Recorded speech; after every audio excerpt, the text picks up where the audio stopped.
Have you ever walked around in your local supermarket aisle and wondered why groceries keep getting more expensive?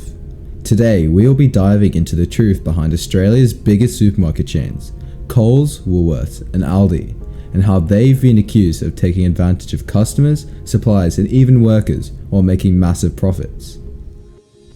Now sit back and relax and let's uncover one of Australia's biggest scams and what this means for you and your weekly shop.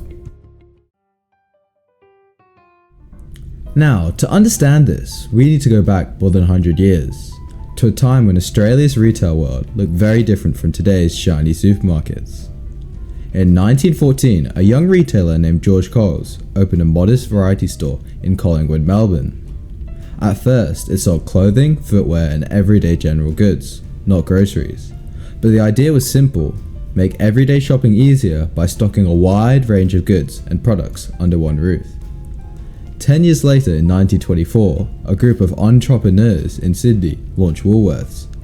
Originally called Woolworths Stupendous Bargain Basement, inspired by the big US stores of the era, selling low-priced variety goods to a growing urban population.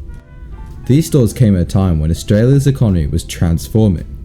Post-federations, cities were growing, new suburbs were forming, and Australians were increasingly buying rather than making their own goods, setting the stage for the modern supermarket.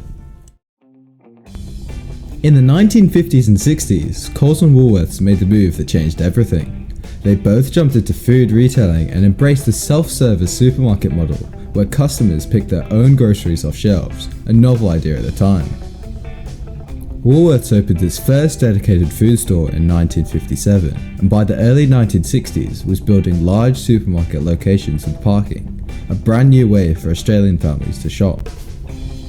Meanwhile, Coles had started buying smaller grocery chains in the late 1950s and opened its first full supermarket in 1960 in North Balwyn, Victoria. Within a decade, both retailers were in every major city in Australia. Their growth was relentless. Coles and Woolworths bought rival chains, expanded into suburbs, and rolled out more stores faster than anyone thought was possible, turning what began as local shops into nationwide retail giants. For decades, the supermarket story in Australia was basically the big two, Coles and Woolworths, competing fiercely for customers. But in 2001, a very different player arrived, Aldi. Unlike the big Australian chains, Aldi didn't start here. Its roots go back to 1913 in Essen, Germany, where the Albrecht family ran a small grocery store focused on low prices and efficiency. Over the decades, Aldi's model, limited products, low prices, and strong private label brands worked extremely well in Europe. When it finally opened its first Australian store in Sydney in 2001, many shoppers were unsure what to expect.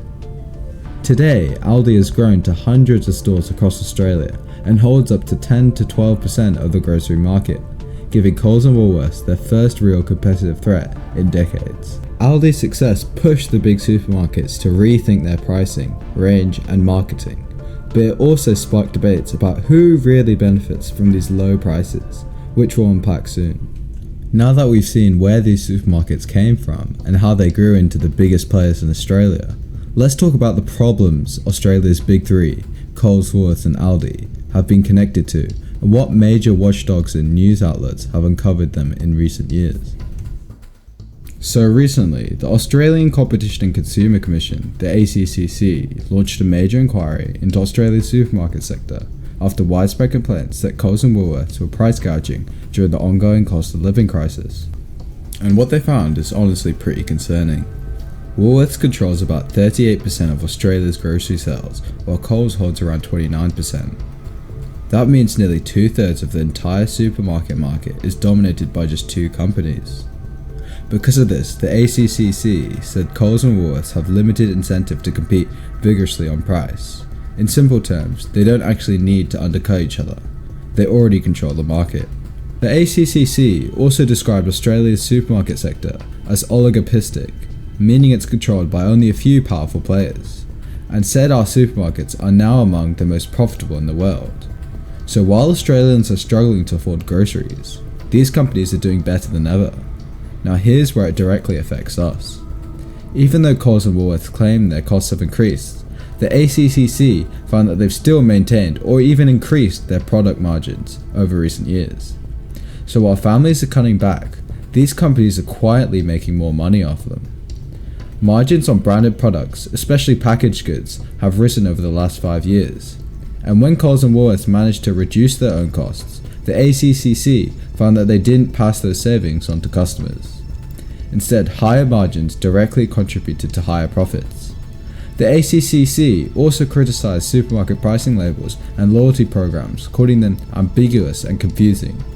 Basically, it's getting harder to tell what's actually on sale and what's just marketing. On top of that, 25% of everything in Coles and Woolworths is now home brand, giving them more control over pricing, shelf space, and what customers see. Now, let's talk about Aldi. Aldi likes to present itself as the cheap hero of Australian supermarkets, but for consumers, the reality isn't that simple. Aldi almost exclusively sells home brand products, which limits the choice and makes it harder for shoppers to properly compare prices. When there are no major brands on the shelf, you can't easily tell whether you're actually saving money or just being forced into whatever option Aldi provides. Its smaller stores and minimal staffing also means longer queues, limited customer service, and fewer staff available to help. All part of a cost-cutting model that puts convenience last. And because Aldi has a much smaller product range, many shoppers end up needing to visit Coles and Woolworths afterwards anyways to finish their grocery shop, costing more time, more fuel, and often more money overall. So while Aldi markets itself as the budget option, it still operates inside Australia's broken supermarket system, benefiting from weak competition while presenting itself as the cheap hero. At the end of the day, Aldi hasn't fixed the problem. Consumers are still paying more. So, in conclusion, when you look at the full picture, a market dominated by two giants, rising margins, confusing pricing, and suppliers being squeezed, workers being underpaid, and even the so-called cheap hero not really fixing the problem, it's clear that Australia's supermarket system isn't working the way it should. The ACCC didn't outright say prices are expensive, but it did confirm something just as important. There isn't real competition. And without real competition, there's nothing forcing the prices down. Which means every day, Australians are left paying more, not because they have to, but because the system allows it. So the next time your grocery bill feels way too high, it might not have just been inflation, it might be the system itself.